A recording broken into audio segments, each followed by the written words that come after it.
So, dann kommen wir zu unseren ersten Funktion in Python. Wir machen es ein bisschen schwieriger, also ihr könnt einfache Funktionen probieren selber, wie ja, Subtraktion, Addition, Division und so weiter. Das sind ja ganz einfache Funktionen. Ja, ich denke mal, ihr werdet das selber schaffen. Wir werden jetzt ein bisschen Schwieriges was machen. Also ja, wir werden jetzt eine Download-Geschwindigkeitsprogramm schreiben oder eine Funktion. Und zum Beispiel, ich habe ein Spiel beim Steam, also wenn ich beim Steam ein Spiel runterlade mit 100 GB Größe und einem Internetgeschwindigkeit von 100 Mbits pro Sekunde. Also da möchte ich berechnen, wie lange dauert es eigentlich in Minuten, Stunden und so weiter, so ein Spiel runterzuladen mit so einer Geschwindigkeit.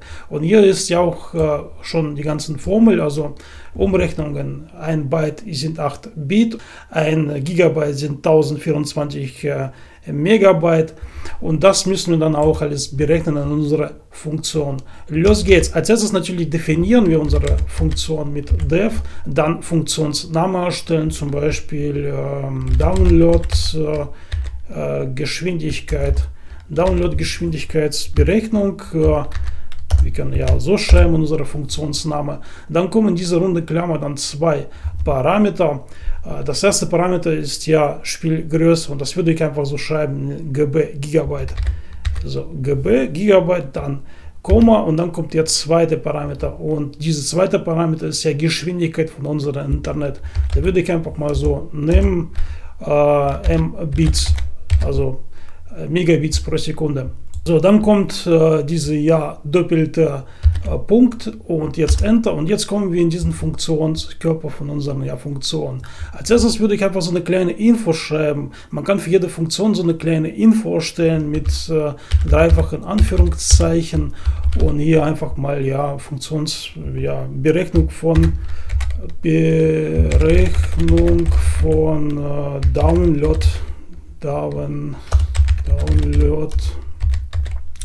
Geschwindigkeit. So, und hier einfach mal so eine kleine Info vielleicht mal noch dazu, also was man da eingeben muss dann am Schluss als Argumenten. Argument 1 ist Dateigröße. Dateigröße in Gigabyte. Und zweite Argument für diese Funktion ist ja Download-Geschwindigkeit.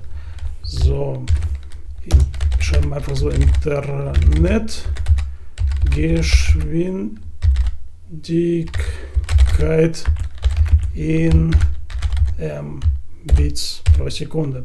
So, das war's eigentlich. Das würde auch so ausreichen. Und jetzt müssen wir auch diesen Formel unserer Algorithmus schreiben für diese Berechnung. Als erstes würde ich einfach Gigabyte in Megabyte umrechnen. Also hier so Megabyte, und dann heißt es einfach, ein Gigabyte ist ja 1024 MB. Dann GB mal 1024. Dann haben wir schon rausgefunden. Und jetzt möchte ich auch diesen Mbits in Megabyte umrechnen, also diese Geschwindigkeit Megabits pro Sekunde in Megabytes pro Sekunde umrechnen. Also das schreibe ich einfach mal MBPS. Das ist ja diese Einheit dann in Megabytes pro Sekunde. Und dann einfach mal jetzt diese 100 Mbit, also ich nehme meine diesen Parameter, also diese Variable, und dann einfach durch 8 teilen. Also durch 8 teilen, weil hier diese Grundformel ist. Und dann bekommen wir auch diesen Megabits pro Sekunde, also diese Umrechnung. Und jetzt möchte ich natürlich Download-Geschwindigkeit berechnen, also dieses Speed. Da erstelle ich einfach eine neue Variable Speed. Megabyte geteilt durch MBPS, und dann bekomme ich einfach diese pro Sekunde, also Megabits pro Sekunde, also wie lange dauert es. Und ich möchte am Schluss auch wissen, wie lange es dauert in Minuten, Stunden und so weiter. Da kann ich auch zum Beispiel wir machen einfach in Stunden, und dann so, und jetzt einfach diesen Speed, habe ich vergessen, Gleichzeichen, also so. Jetzt einfach diesen Speed nehmen, Ui.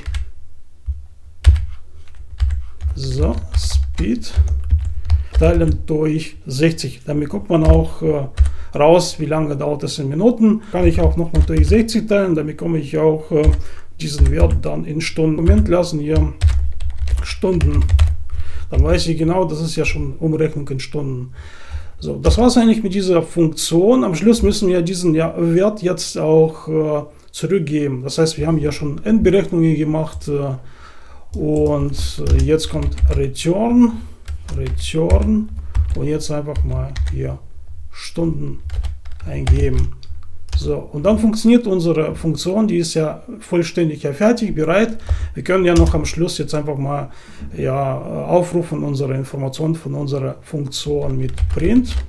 Zum Beispiel Print, dann Help als Argument unsere Funktionsname eingeben, Download-Geschwindigkeit hier und einfach mal starten und dann bekommen wir so eine Information von unserer Funktion. Also hier ist ja Funktionsname.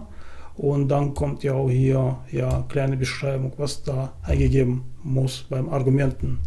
So, dann lösche ich das wieder. Das brauchen wir nicht mehr.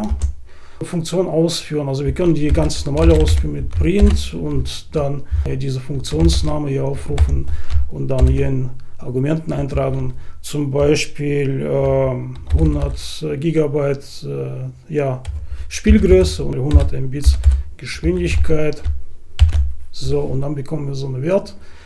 Wir können auch hier zum Beispiel auch beliebig das auch ändern. Wir können auch hier 80 Gigabit nehmen, also unser Spiel und auch Internetgeschwindigkeit. Das würde alles gehen. Wir können auch das in F-String schreiben. Das wäre vielleicht viel interessanter. Also F-String hier. Dann so F-String.